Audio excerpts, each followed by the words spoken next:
안녕하십니까. 압구정필 성형외과 김인권입니다.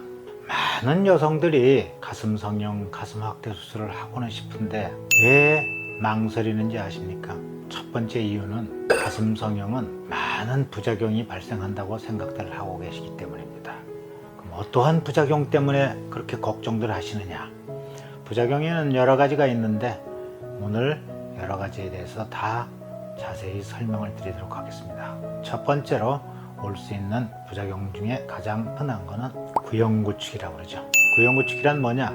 구축이란 말은 굳어서 이렇게 딱딱해진다는, 잘 안 쓰는 어려운 한자 용어예요. 굳어서 이렇게 딱딱해진다. 구형이란 말은 무슨 말이냐? 신형 구형일까요? 아니죠. 여러분들 네모난 가슴 혹시 보신 적 있어요? 두부처럼 세모난 가슴 보신 적 있으세요? 없죠. 가슴은 크고 작고는 있어도 누구 가슴이든지 다 둥근 모양입니다. 그러니까 둥근 상태로 가슴이 이렇게 나무처럼 딱딱해진다는 뜻입니다. 이렇게 한번 만져보시겠습니까? 딱딱해요? 말랑말랑하지요? 구형구축이 온 가슴은요, 이렇게 나무처럼 딱딱해집니다. 가슴이 나무처럼 딱딱해져도 되겠습니까? 안 되겠죠. 그렇다면 그 원인이 어디 있느냐?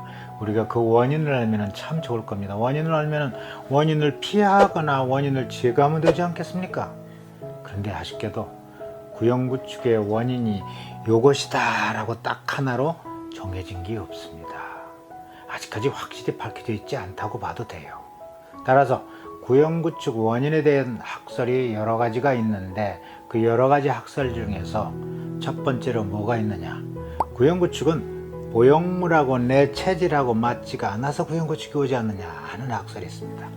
여러분들 구형구축이면 보형물이 딱딱해지는 걸로 알고 계세요? No. 구형구축이 와도요, 보형물은 처음 집어넣을 때나 마찬가지로 말랑말랑한 상태 그대로 있습니다. 그럼 뭐가 딱딱해지느냐? 주위에 있는 내 살이 딱딱해지는 것입니다. 막과 함께. 그럼 주위에 있는 내 살이 왜 딱딱해지느냐? 보형물하고 내 체질하고 맞지가 않으니까 내 살에서 거부 반응 같은 반응이 일어나고 있는 그 상태가 구형구축이에요. 그렇다면 이렇게 딱딱한 가슴하고 살 수 있어요? 보형물을 빼내버려야 되겠죠. 그럼 보형물을 빼내면 어떻게 되겠습니까?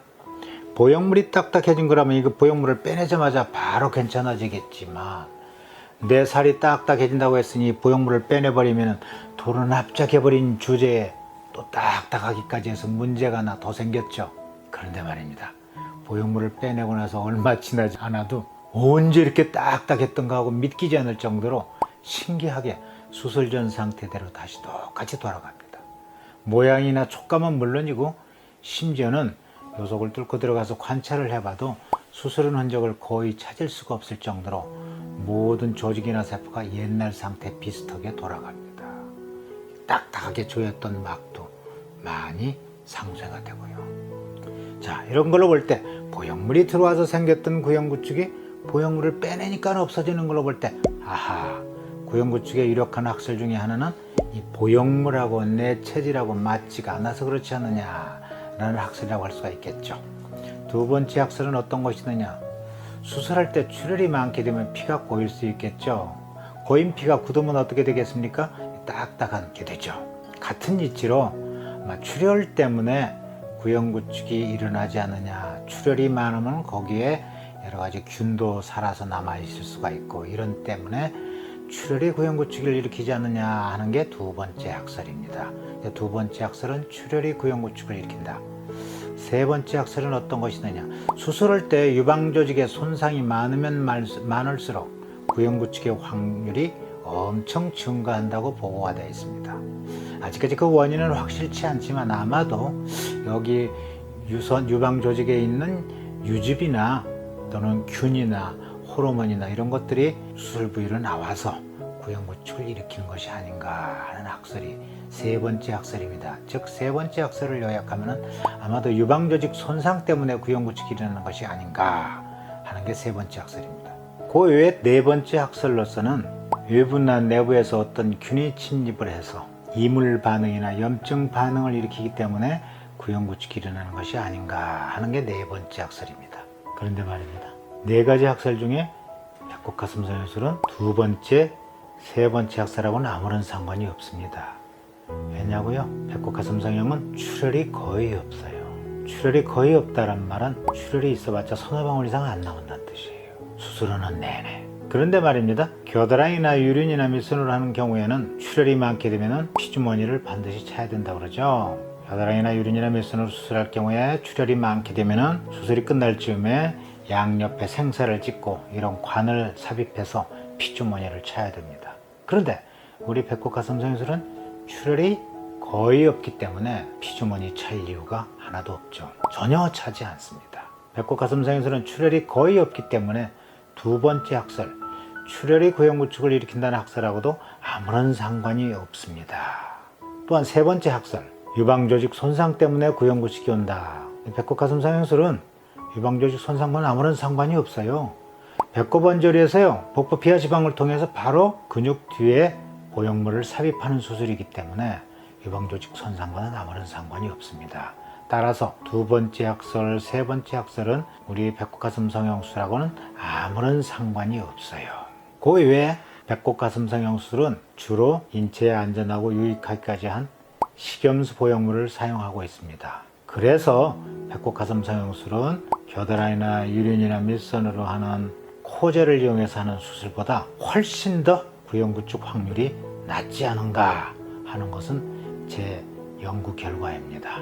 왜냐? 코젤은 수술한 뒤에 시간이 지날수록 구형구축 확률이 줄어들지 않고 계속 나타날 수가 있습니다. 왜냐? 코젤 보형물 안에 있는 실리콘 젤이 미세하게 밖으로 나오거나 또는 어느 세월이 지나면은 터져 나와서 주위 조직하고 계속 반응을 할 게 아니겠습니까? 실리콘 젤은 이물질입니다. 바로 이 이물질하고 내 살 조직하고 계속 반응을 하게 되면은 구형구축을 일으킬 수가 있기 때문에 코젤은 수술한 뒤에 바로 괜찮다고 해서 구형구축을 안심할 수가 없습니다. 세월이 오래 가면 갈수록 구형구축 확률이 계속 있을 수가 있어요. 하지만 식염수 보형물은요, 수술하고서 짧으면 3개월, 길면 6개월 이내에 구형구축이 안 일어나면 앞으로도 영원히 일어나지 않습니다. 왜냐? 식염수 보형물은 이 주머니하고 내 체질하고만 반응을 하는 것이지 식염수 자체가 우리 인체하고 반응할 이유가 전혀 없거든요. 인체에 안전한 것이기 때문에. 따라서 생리식염수 보형물로 수술을 하게 되면 적어도 아무리 늦어도 6개월 이내에 구형구축이 안 일어나면 완전히 구형구축에서 해방이 되고 앞으로도 구형구축에 대한 염려를 전혀 안 하셔도 됩니다. 이런 까닭으로 배꼽 가슴 성형수술 하시는 분들 식염수를 이용해서 하시게 되면 구형구축 확률이 1%도 안 돼요. 그래서 배꼽으로 가슴 확대 수술하시는 분들은 구형구축 염려를 안 하셔도 되겠습니다. 충분히 이해가 되셨나요? 되셨으면 웃어주시기 바랍니다.